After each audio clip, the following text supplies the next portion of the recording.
अस्सलाम वालेकुम दोस्तों। मेरी पिछली वीडियो में मैंने आपसे जैसा कि वादा किया था कि आप दोस्तों को वैदिक एस्ट्रोलॉजी सिखाने के लिए कुछ रियल लाइफ एग्जाम्पल से वैदिक एस्ट्रोलॉजी के रूल समझाने की कोशिश करूंगा। इसी सिलसिले में हमारे एक सब्सक्राइबर मोहम्मद उस्मान साहब ने अपनी कुंडली को एनालिसिस करवाने के लिए अपना डाटा भेजा था। इत्तेफाक से उनकी आज सालगिरह भी है। पहले तो उस्मान साहब को सालगिरह मुबारक हो और आज की ये वीडियो बतौर गिफ्ट इनके नाम करता हूँ। उस्मान साहब जिनकी डेट ऑफ बर्थ है 15 जनवरी 1997 शाम 7:30 बजे और इनकी पैदाइश है मियाँ चन्नू की। इनका सवाल था कि इनके माली हालात कब ठीक होंगे और मौजूदा टाइम उनके ऊपर कैसा चल रहा है। इसके अलावा जो मसाइल हैं उनकी रेमेडी वगैरह भी वो चाहते हैं। तो अब चलते हैं इस कुंडली की तरफ। जैसा कि मैंने आपको किसी वीडियो में बताया था कि हम किसी भी कुंडली को जब एनालिसिस करते हैं या किसी सवाल को चेक करते हैं तो उसमें हम 3 रूल अप्लाई करते हैं। नंबर 1, आपके सवाल से मुतल्लिक हाउस में प्लेस्ड स्टार और उनकी पोजीशन। नंबर 2, आपके सवाल से मुतल्लिक हाउस का लॉर्ड और उसकी अपनी प्लेसमेंट। नंबर 3, आपके सवाल से मुतल्लिक हाउस और उसके लॉर्ड पर पड़ने वाले स्टार्स की एस्पेक्ट्स। अब अगर हम इस कुंडली में कैरियर से मुतल्लिक हाउस को देखें तो ये 10th हाउस बनता है जिसमें एरीज राशि है और उसका लॉर्ड मार्स है। 10th हाउस में कोई स्टार्स प्लेस्ड नहीं है।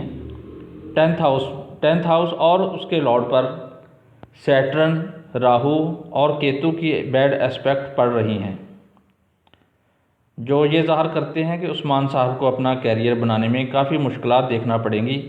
कई बार कामयाबी के नज़दीक पहुंचकर इनको नाकामी भी हो सकती है, जो कि राहु और केतु की बैड एस्पेक्ट की वजह से है।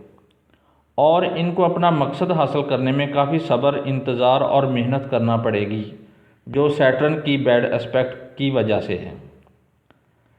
10th हाउस पर उसके अपने ही लॉर्ड मार्स की नज़र तो है, लेकिन मार्स खुद न्यूट्रल हालत में है, जो 10th हाउस को सपोर्ट नहीं दे रहा।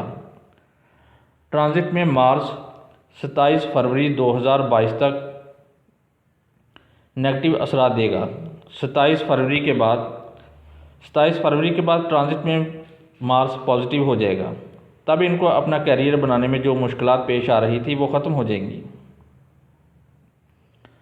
सेविंग से मुतल्लिक 2nd हाउस में कोई स्टार मौजूद नहीं है और उसका लॉर्ड सन न्यूट्रल पोजीशन में है और उस पर मून की अच्छी एस्पेक्ट पड़ रही हैं, जो ये ज़ाहिर करता है कि इनको सैलरी की शक्ल में या किसी साइड बिजनेस की शक्ल में एक लगी बंदी इनकम मिलती रहेगी। सन जिन दिनों Pisces, Aries, Gemini, cancer, Virgo, Libra, Scorpio और एक्वेरियस में ट्रांजिट करेगा, इन दिनों इनकी सेविंग कम होगी क्योंकि इन राशियों में सन कमज़ोर हो जाएगा।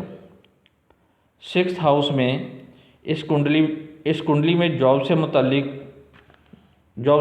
जो कि ये हाउस गिना जाता है, जिसमें वीनस और मरकरी की प्लेसमेंट है, जो ज़ाहिर करते हैं कि इनको अच्छी से अच्छी जॉब की ऑफ़र मिलती रहेगी।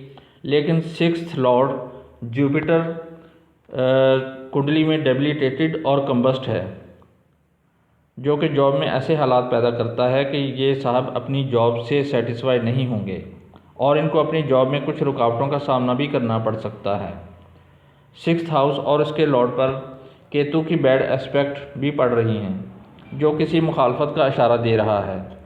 इनको अपनी जॉब के सिलसिले में किसी दुश्मन या मुखालिफ शख्स से अक्सर वास्ता पड़ सकता है और ये भी मुमकिन है कि ये उस माहौल से, उस एनवायरनमेंट से ये खुश ना हों।